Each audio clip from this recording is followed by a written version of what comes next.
what do we do? Isn't it a bit too cute? Oh, it's perfect.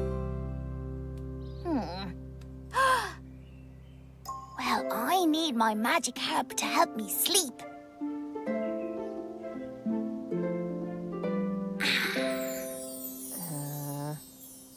What about a story? I love telling spooky stories on a sleepover. But aren't you supposed to colour on a sleepover? You're supposed to do lots of fun things on a sleepover. You don't actually want to sleep. And what about the midnight feast? That's my favorite part. Oh, want to pretend it's midnight now and go for a feast at Pip's Cafe? Are you not too tired to go to Pip's? Nope. Since you're all being so Glora, I'm actually awake now. Air Rouse. Race you there. Not so Glorok, Kuon. Brunner.